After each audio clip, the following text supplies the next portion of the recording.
Salam. Saya termasuk yang berpendapat memang untuk perang Israel Palestina ini taktik strategi yang dijalankan oleh umat Islam hendaklah harus menuntaskan persoalan. Artinya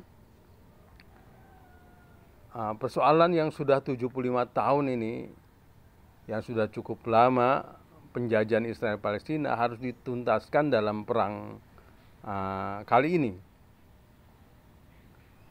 Artinya taktik strategi yang dijalankan oleh Israel selama ini, dia selalu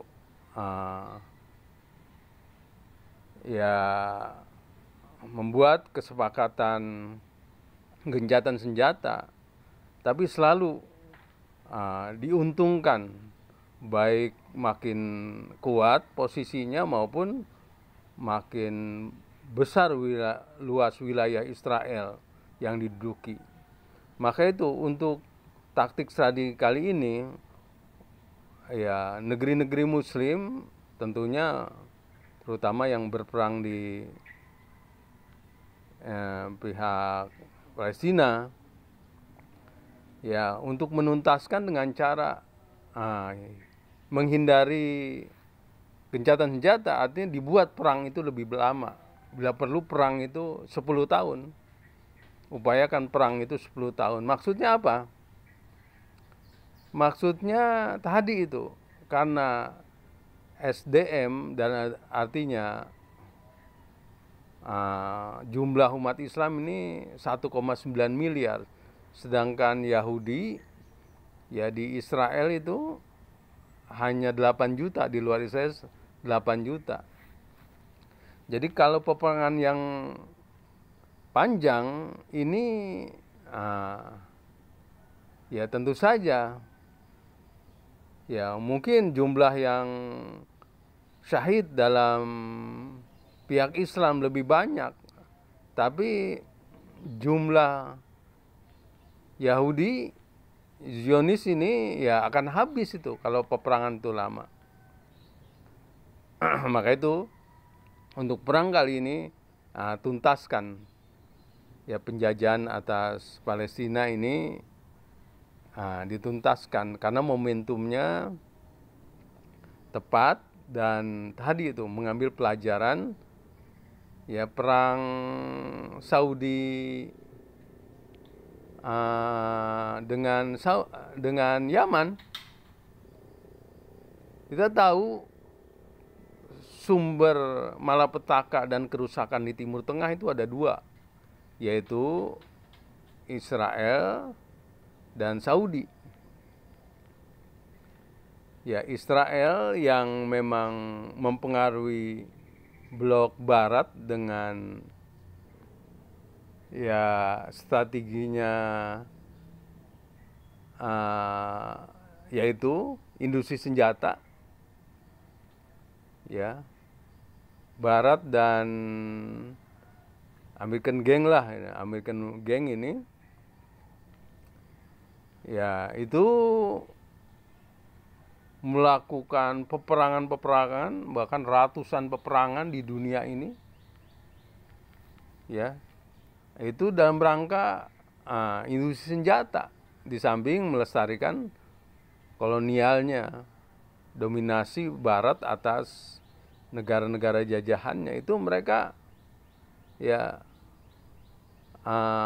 mengembangkan industri senjata yang tentu saja diotaki oleh Israel, karena selama ini dianggap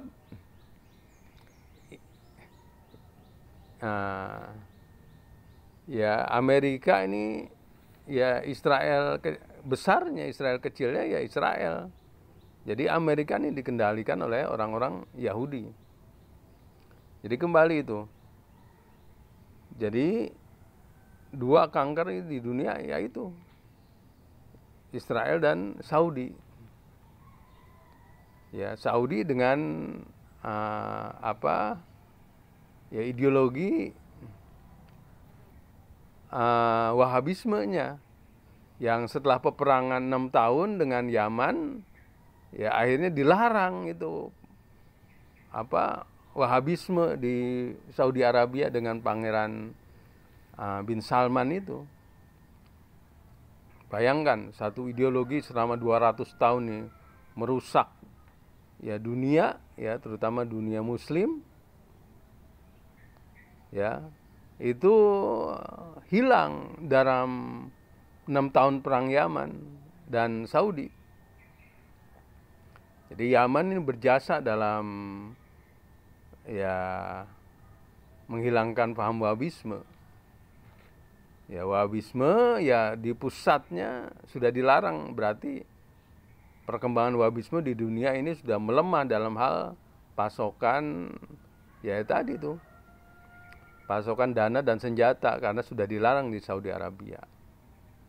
Nah, Wahabisme tuh mereka meracuni manusia ya tadi itu, melahirkan orang-orang yang merasa paling pintar dan paling benar, dan ujung-ujungnya tadi itu ya membinasakan yang lain yang dianggap tidak sama dengan dia. Kita buka saja itu sejarahnya bagaimana Saudi melakukan penyerbuan ke negeri-negeri lain tetangganya, dan juga setelah Perang Dunia Kedua ini mereka menjadi bagian dari American Gang itu, ya, menjadi bagian dari American Gang. Nah, maka daya rusaknya luar biasa Saudi Arabia. Tapi dengan adanya peperangan selama 6 tahun dengan Yaman, akhirnya tamatlah riwayat Wahabisme. Ya ketika dilarang oleh putra mahkota Muhammad bin Salman. Ya, negeri yang tadinya membiayai Wahabisme kini melarang Wahabisme. Nah, sehingga kita di dunia ini tinggal ya membereskan ya sampahnya ini, virusnya yang menyebar kemana-mana, termasuk dalam konteks Indonesia ya membereskan sampah-sampah Wahabisme yang ada di Indonesia. Nah, kembali kaitannya dengan perang Israel Palestina, memang diharapkan demikian, dibuat perang itu panjang. Ya kalau Wahabisme itu tuntas dalam 6 tahun, ya diharapkan kalau perang Yaman ini ya Zionisme dibereskan dalam waktu 10 tahun ketika mereka akan habis itu. Ya karena mereka jumlahnya 16 juta ya, atau 8 juta lah kalau di Israelnya. Dengan perang yang panjang 10 tahun misalnya, itu habis Yahudi itu. Dan ini momentumnya tepat karena Israel kan di backup oleh ya American Gang, Blok Barat. Sementara Blok Barat nih lagi ancur-ancuran. Ya sudah sudah terkuras itu dana maupun senjatanya dalam perang Ukraina selama 22 tahun ini melawan Rusia. Jadi